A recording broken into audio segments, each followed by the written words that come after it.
And here we go. Hello, all Buddhas. Nam Myoho Renge Kyo. Nam Myoho Renge Kyo. Nam Myoho Renge Kyo. Namo Myoho Renge Kyo. Namo Myoho Renge Kyo. Thank you so much for being here. I so appreciate you. I need this one this morning. Been having a rough week. See? Been practicing going on 4 years and still have rough weeks. That's samsara for you. Alright. We're going to endeavor to finish the Innumerable Meaning Sutra in this video so that we can dive in to the 28 chapters of the Lotus Sutra. As you can tell already, excuse me while I perform some maintenance. So rude. I don't mean to be. Just being a man. Right. The Lotus Sutra is being pretty well set up in the Innumerable Meanings. We've already discovered that this is the ultimate, the final, if you will, teaching, that everything before it has been preparatory. We've discovered in the Innumerable Meanings Sutra that the very teaching method of Shakyamuni has been about the same thing all along, but been taught in various ways to increase the capacity of his audience, his students, and bring them along to a point when they would be ready to perceive the teaching in this way, in the ultimate way, in the, okay, no more dancing around it. My goal from the start was to teach everyone, no matter what caste or place in life they were in, a method that was surefire to bring them to their enlightenment, their awakening of their Buddhahood, of Buddha mind, right now. Without flaw, without fault, without delay, without multiple births and deaths, without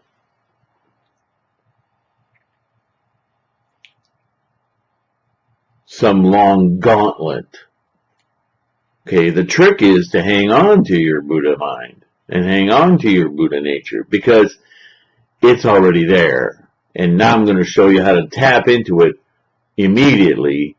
And the more you tap into it immediately, the more you'll understand, the more you'll be able to hang on to that life condition until a point somewhere during your life, you will be able to sit comfortably in that mindset all the time. But it's going to take work. It's going to take effort. It's going to take daily regimen, diligence. And the bottom line is, every time you increase your relationship with the Buddha mind, your life is just going to shed sufferings, shed problematic attachments.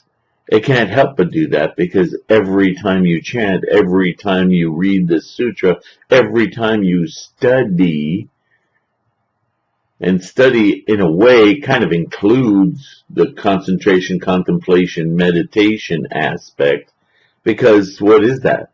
Training of the mind. That's what that is. And studying is training of the mind.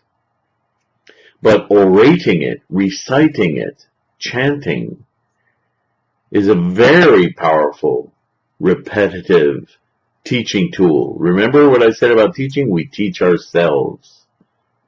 And that is how we do it. That's why everything is written in the first person. It's very, very clever. I would expect no less from Shakyamuni, right? So, we're being told all of this in the Innumerable Meanings Sutra, so that when we get to the Lotus Sutra, our minds will be open to what the sutra is saying. Does that make sense? So it's like an appetizer. Now you're salivating, you're ready to hear it. You're ready to absorb it. Okay, there are people, even scholars, who say, well, the Lotus Sutra doesn't really say anything. well, that's because they're at the finish line of the race looking at all the hot engine cars who are parked, and they have no idea what the race has been like. They have no idea what they've been through. They haven't read previous to it. They haven't even read the Innumerable Meanings Sutra. Because if they had, they would be prepared to hear and get what the Lotus is exposing. Not altogether unlike the reception of the Avatamsaka Sutra or the Kigan Sutra, or by the many names you might know it, but the first teaching that Shakyamuni gave, his first huge sermon, was all about what enlightenment was like. Well, he only taught that for a couple of weeks because he saw and he heard himself and he saw from his students, oh yeah, I'm kind of telling them what it is like to win the Indianapolis 500, but they have no idea what a car is, and Indianapolis is, and I kind of jumped the gun here. Well, I was pretty excited. I was awakened after all. So after the Avatamsaka Sutra, or the Flower Garland Sutra, or again, many names, he backed off of that strategy and thought, I went through my own kind of gauntlet to get to this. I need to teach in various stages. So here we are, right back full circle. They call Buddhism the circular teaching. This is one reason, because now he's gotten to exactly the same place, but instead of telling people what it's like, he's telling people, oh, by the way, this is the key so you can know for yourself what it's like. Okay? So let's finish this before I talk myself into another video here. All right. Good sons. Guess who's talking? Such an unexcelled great vehicle sutra of innumerable meanings has extremely great divine power and is unsurpassed in value for the reasons I just said. It leads all the common people to attain sacred fruit and forever frees them from life and death. And he's talking about the cycle of life and death that we experience moment to moment. You're freed from that when you're liberated from the idea of being attached to it and making it permanent, right? This is why this sutra is called Innumerable Meanings. It makes the tree of blessings grow, prosper, and flourish, and it leads all the living, while at the stage of common people, to have innumerable buds of the way of all the bodhisattvas. Therefore, this sutra is called the inconceivable power of blessings. We talked about this last time, so I don't want to repeat myself too much, but common people, samsara, innumerable buds of the way of all bodhisattvas. We talked about innumerable. At that time, the Bodhisattva Great One, magnificently adorned with the 80,000 Bodhisattvas Great Ones, said to the Buddha, those are the Bodhisattvas of the earth, remember? That's us. In unison, World-Honored One, the profound, wonderful, and unexcelled Great Vehicle Sutra of Innumerable Meanings preached by the Buddha is truly correct in logic, unsurpassed in value, and protected by the Bodhisattvas of the past, present, and future. It is not open to the whole swarm of demonic ways, nor can it be hurt by any of the mass of wrong views or of life and death. This is why this sutra has 10 such powers of amazing blessings. It is enormously beneficial for innumerable living beings, enabling all Bodhisattva Great Ones to attain the contemplation of innumerable meanings. There's the meditation again. A million teachings about incantation, all the stages and forbearance of bodhisattvas, or to obtain evidence of the 4 fruits of the way of Pratyeka Buddhas and Arhats. Out of compassion for us, the world-honored one taught such a Dharma willingly, enabling us to obtain the great benefits of the Dharma. This is very unusual, unprecedented. It is difficult to repay the compassionate grace of the world-honored one. With these words, the 3,000 great thousandfold world trembled and shook in 6 ways. Various kinds of heavenly flowers, such as the blue lotus, red lotus, water lily, and white lotus, rained down again from the upper sky, and innumerable kinds of heavenly perfumes, robes, garlands, and priceless treasures also rained and came rolling down from the upper sky, and were offered to the Buddha, the many bodhisattvas and shravakas, and to the great assembly. Heavenly trunks and bowls and other vessels filled with all sorts of heavenly delicacies naturally satisfied anyone who saw them or smelled them. Heavenly banners, flags, canopies, and musical instruments were everywhere, and heavenly music played in the praise of the Buddha. Obviously, everyone's feeling pretty good. The Buddha worlds in the eastern direction, as many as the sands of the Ganges, trembled and shook in 6 ways. Heavenly flowers, incense, robes, garlands, priceless treasures rained down. Heavenly trunks and bowl rolls, on and on and on and on. Heavenly banners, flags, canopies, wonderful music, instruments played everywhere, and heavenly music played in the praise of the Buddhas, those bodhisattvas and shravakas, and great assemblies. The same thing happened in the northwest, northern regions, and the 4 intermediate directions everywhere. So everyone got a little shiver of realization. Okay? It's very poetic, but well, not all that means. Yes, all that means, but I don't want to discount it. It's a huge aha.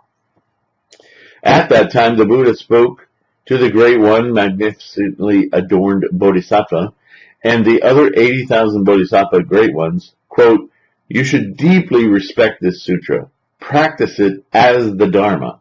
Transform everyone everywhere with it. Transform everyone everywhere with it." What is that? That's the work of the Bodhisattva. "And continue to diligently promulgate it." So, if anyone's wondering where Nichiren got his idea for Shakabuku, okay, this is from the Buddha's mouth. So Nichiren didn't invent anything. He just made it clear. He said, look, did you read that? Do you see what that means? That's Nichiren's advent. Very important. This is truly great kindness and great compassion. You should protect it carefully day and night, enabling the living to obtain the benefits of the Dharma. Using the divine power of your vows, you should protect this sutra and not let anyone put doubts or other obstacles in its way.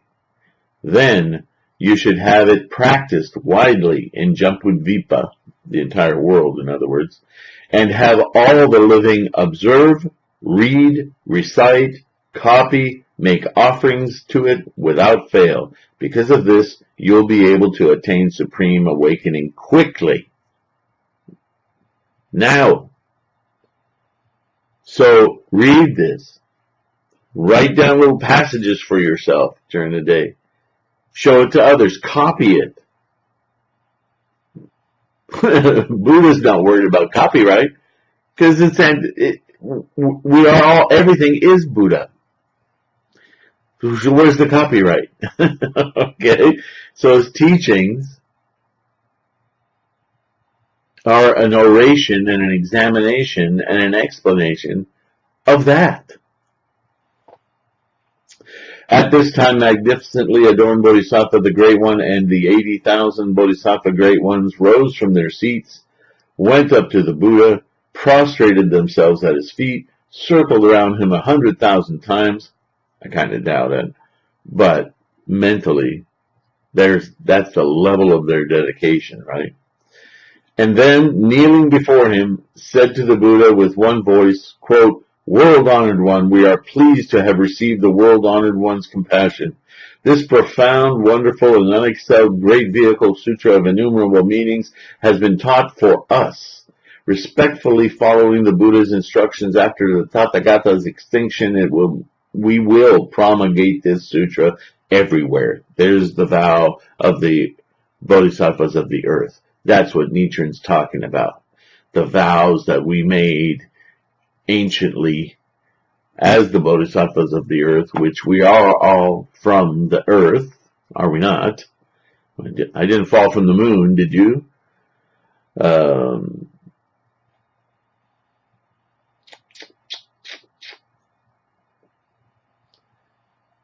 We will promulgate this sutra everywhere, enabling all to receive and embrace, read and recite, copy, and make offerings to it. Please don't be worried. By the power of our vow, we will enable all living to see and hear, read, recite, copy, and make offerings to this sutra. They will acquire the powerful divine happiness of this sutra. These words are repeated so many times, I don't know how it is over the centuries that it was glossed over or missed. Read, recite, copy, teach, right? At that time, the Buddha praised them, saying, "Good, good, all good sons, now you have truly become children of the Buddha. With great kindness and great compassion everywhere, you thoroughly relieve others from suffering and save them from misfortune. You are fields of blessings for all living beings. You are great and good leaders and teachers for all beings everywhere. You are great shelters for all living beings. You are great benefactors to all living beings. You always give the benefits of the Dharma to everyone everywhere." At that time, everyone in the great assembly, fully rejoicing, paid respects to the Buddha and left, receiving and embracing this sutra. So,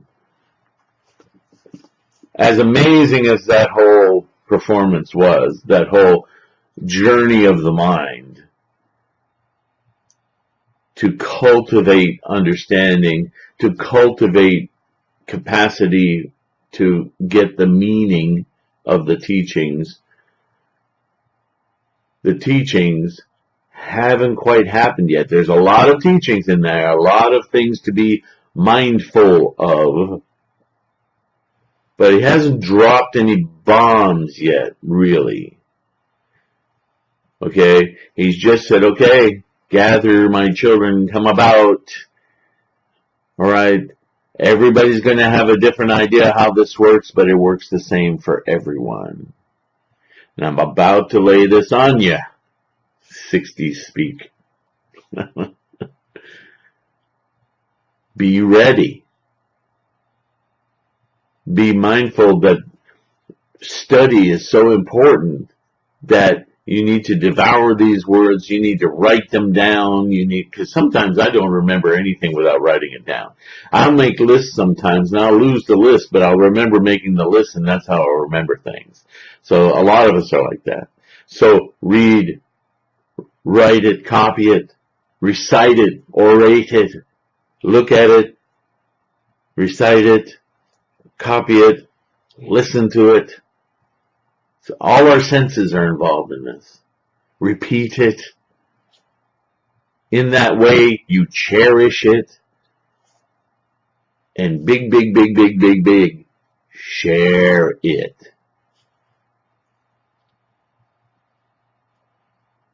We're not selling anything. We're helping people go, what? Right?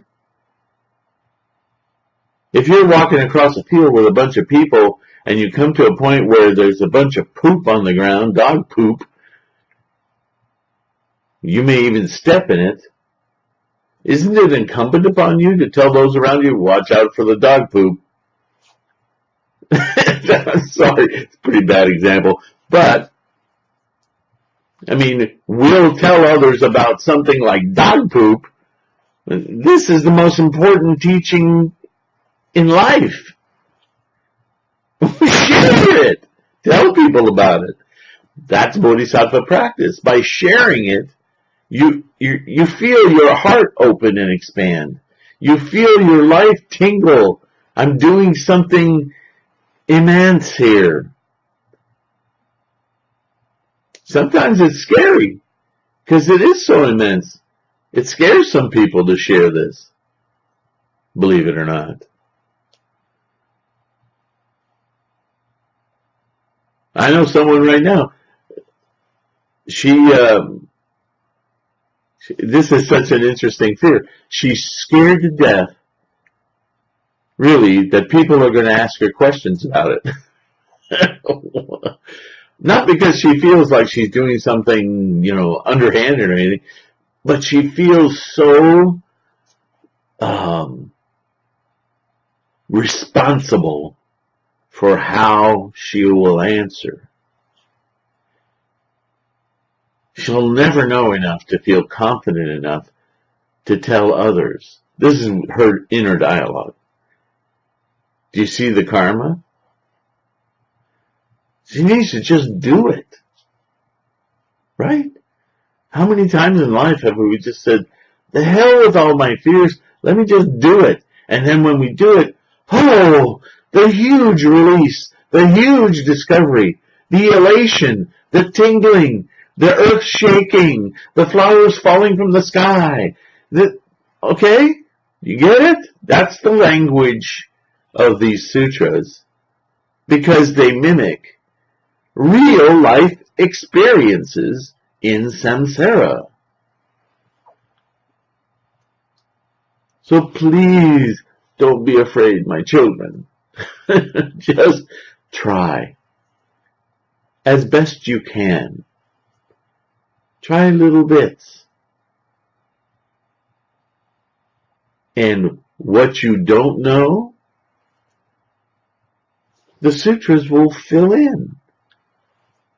Just engage others with your spirit. Here's something we know about karma.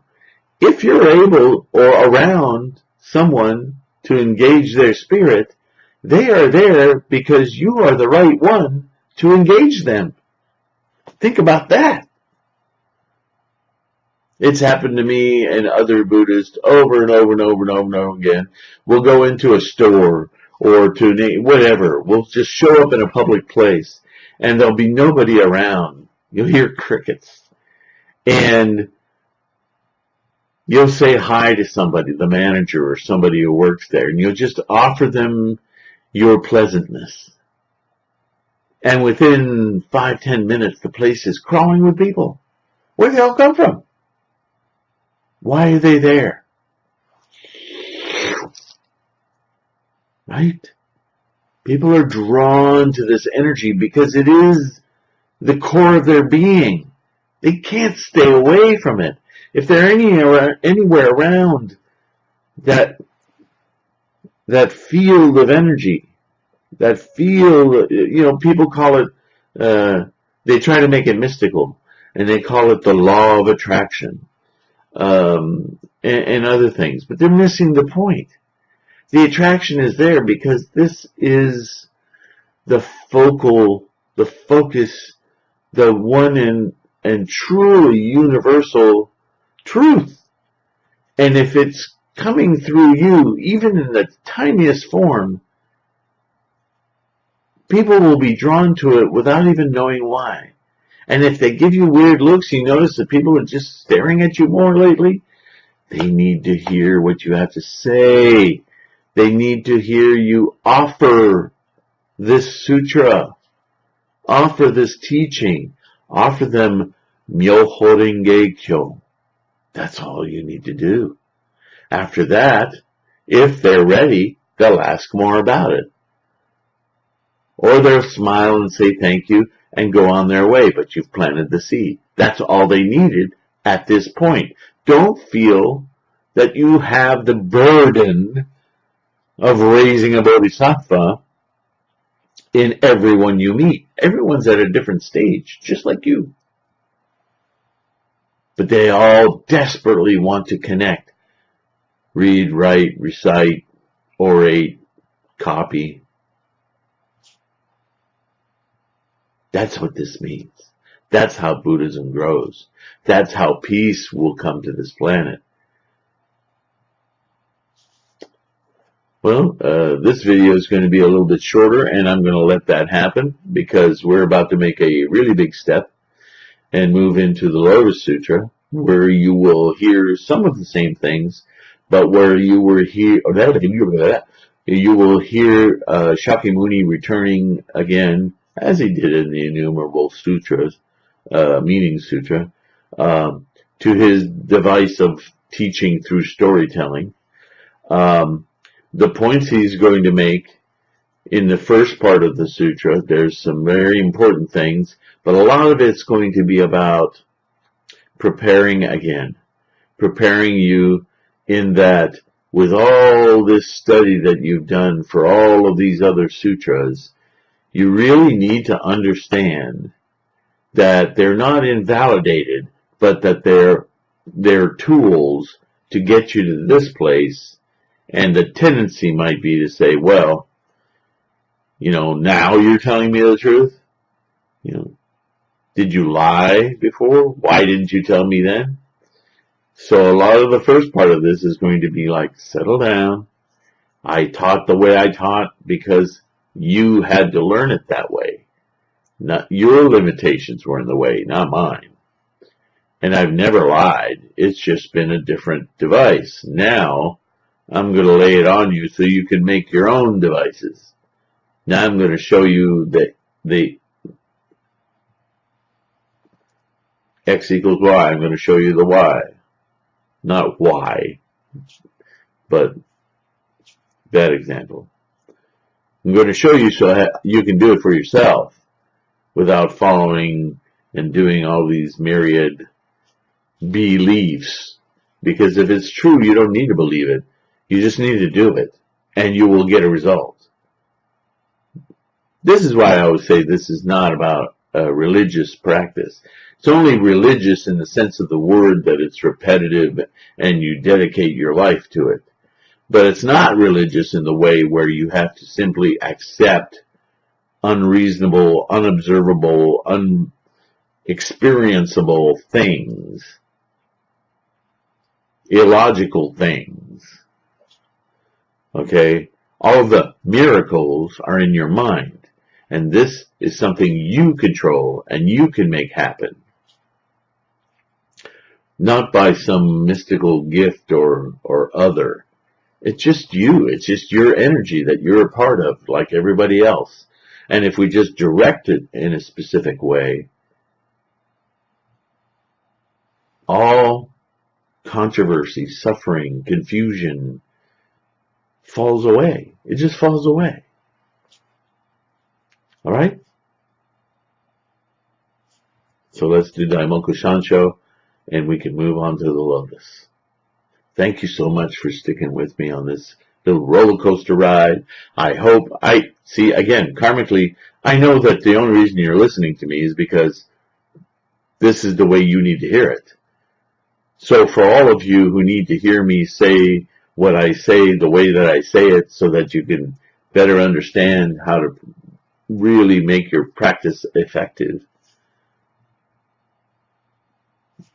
this is why I'm so grateful for you. Because you're allowing me to express my purpose for being here. What a great, wondrous thing. I'm so humbled by it.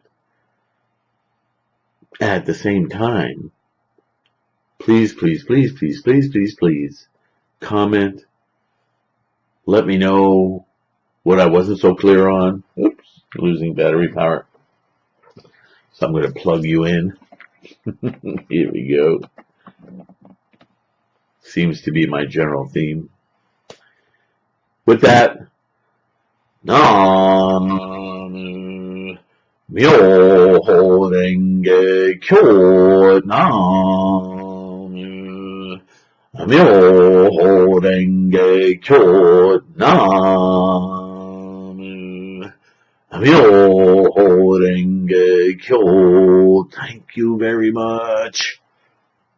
Have a fabulous life. We'll see you soon.